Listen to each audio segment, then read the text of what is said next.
Today is Wednesday, October 1st. What to know about the government shutdown now in effect as of midnight this morning and how millions of Americans will be impacted. Also, we'll bring you inside the meeting of America's top generals and admirals, where they heard blunt new orders about culture, fitness, and even missions here at home. Plus, big oil is downsizing. Trump RX could give people a new way to buy medicines. And an all-AI social media app is coming from the makers of ChatGPT. Those stories and even more news coming up. Welcome to the NewsWorthy. All the day's news in around 10 minutes. Fast, fair, fun, and on the go. I'm Erica Mandy. Thanks so much for being here. You ready? Let's do this. The U.S. government has officially shut down. This is the first federal shutdown since 2019. And this time, the issue is healthcare. Democrats are demanding expiring healthcare subsidies be extended and Medicaid cuts be restored.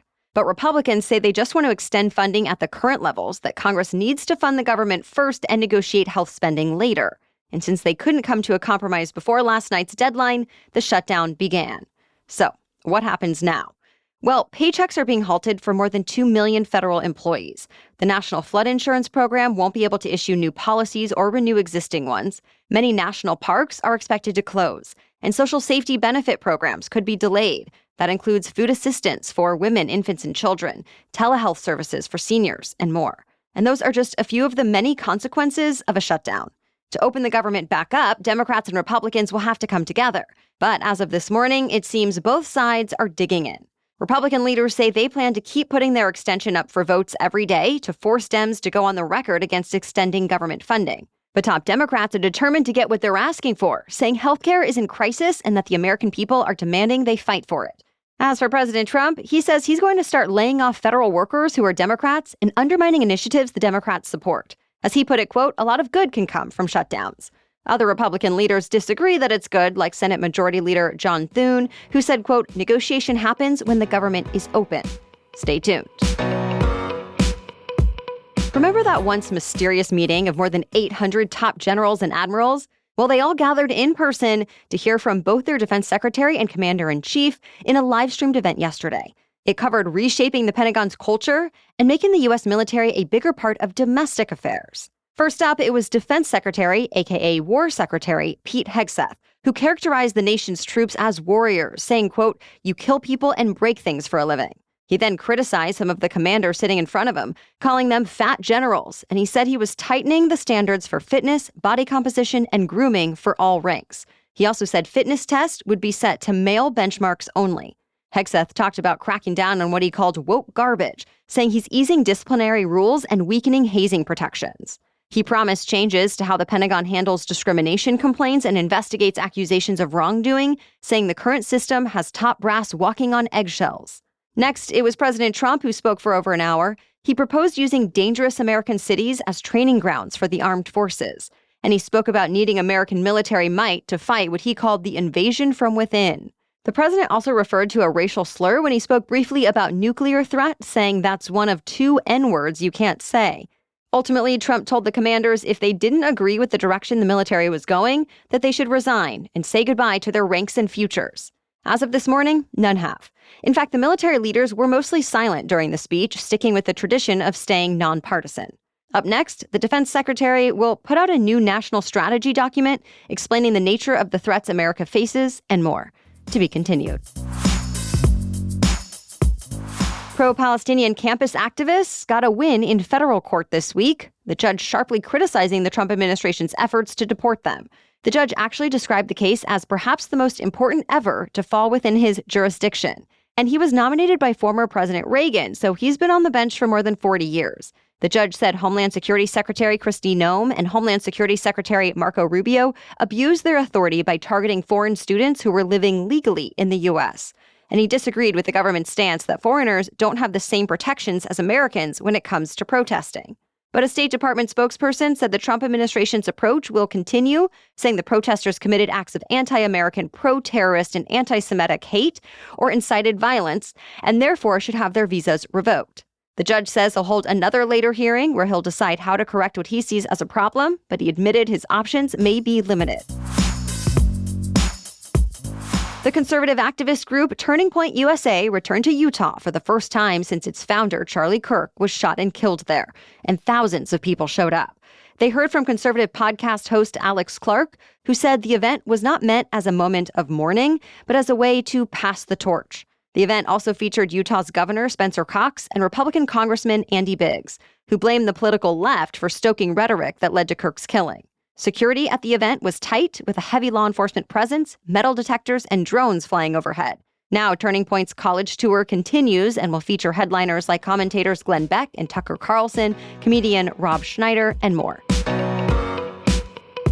States on the East Coast are starting to see the impacts of two hurricanes we told you about earlier this week. Hurricanes Umberto and Imelda did not actually make landfall in the U.S., but they brought dangerous surf and rip currents to eastern beaches that could stick around for the next few days. A handful of homes on North Carolina's Outer Banks collapsed yesterday. Thankfully, no one was reported hurt in the U.S. But earlier this week, at least 2 people in Cuba did die from Imelda. Now, both storms are bearing down over Bermuda. Hurricane warnings have been issued. More news is still coming up, but first, the Newsworthy is brought to you by Trade Coffee. Coffee is a morning ritual I don't skip. It's comforting, delicious, and like a little treat just for me each day. And with Trade Coffee, the experience is taken up a notch. Trade works with more than 50 local roasters to deliver beans that are roasted to order and shipped straight to my door. The difference is instant. The aroma when you open the bag, the flavor in every cup, it's just not something you can get from standard grocery store coffee. And because they curate options for both hot and cold brew, we can enjoy it no matter the season. No wonder Trade is the #1 coffee destination in the U.S. What I love most is that the subscription takes the guesswork out of it. Trade learns your tastes and matches you with beans you'll love. And if something misses the mark, they'll replace it for free until they get it right. So for us, it's become a simple, delicious upgrade to our everyday routine that we really enjoy. Quality coffee at home. Right now, Trade is offering 50% off a 1-month trial at drinktrade.com/newsworthy. That's drinktrade.com/newsworthy to get 50% off, half off a 1-month trial. drinktrade.com/newsworthy. Now, back to the news. Major League Baseball has now entered the postseason with 12 teams vying for a chance at a World Series championship. The Los Angeles Dodgers are trying to become the first team in a century to win 2 World Series in a row. But they have plenty of competition from teams like the Seattle Mariners, who are still the only team in baseball to have never reached a World Series. Plus, there's the Milwaukee Brewers, who have had their best regular season record this year, and teams like the New York Yankees and Boston Red Sox, who have a long winning history. The postseason games are split between ESPN, ABC, Fox, and FS1. A new champion will be crowned in less than a month.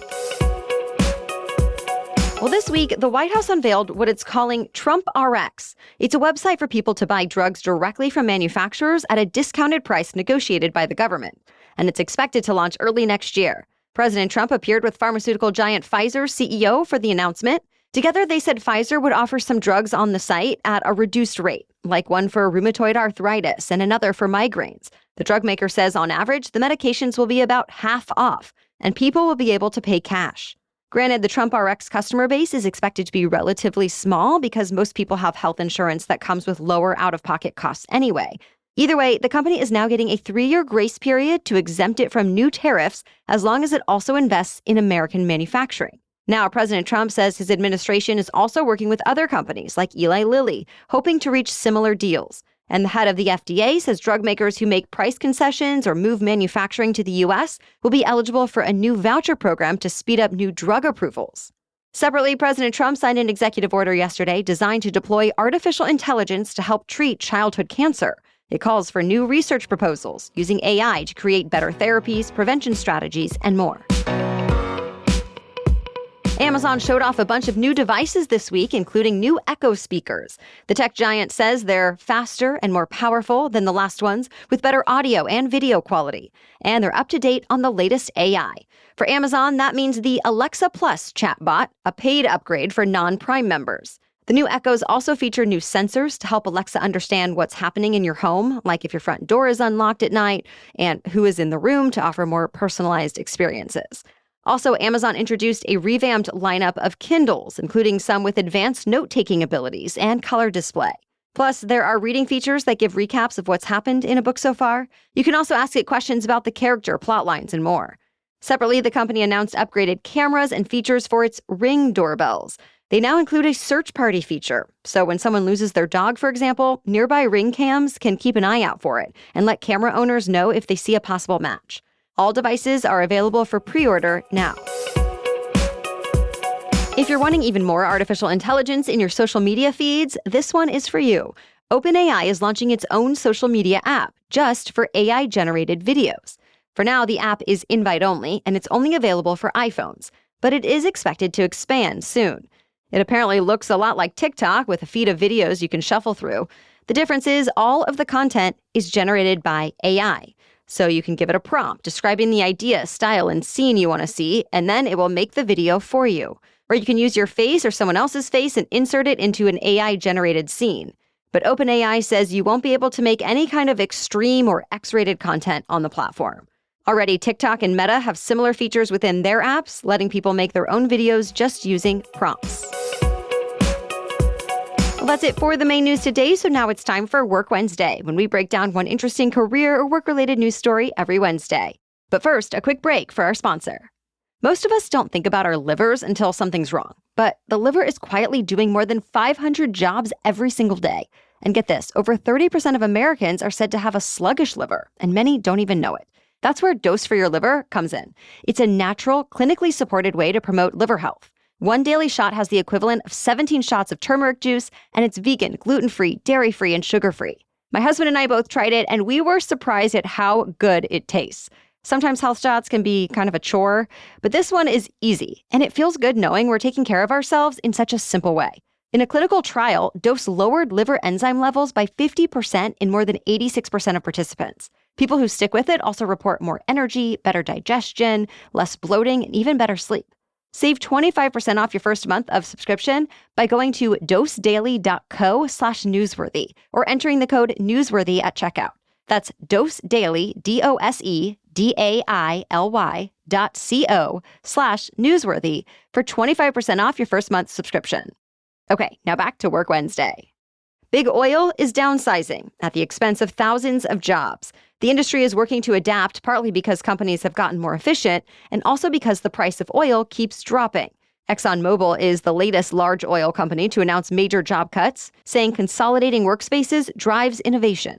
The oil giant says it's laying off 2,000 workers around the world as part of a long-term restructuring plan. Already this year, Chevron, ConocoPhillips, and BP have also announced layoffs, all cutting thousands of jobs. The downsizing isn't expected to impact the volume of oil and gas the companies produce, but it is expected to save billions of dollars.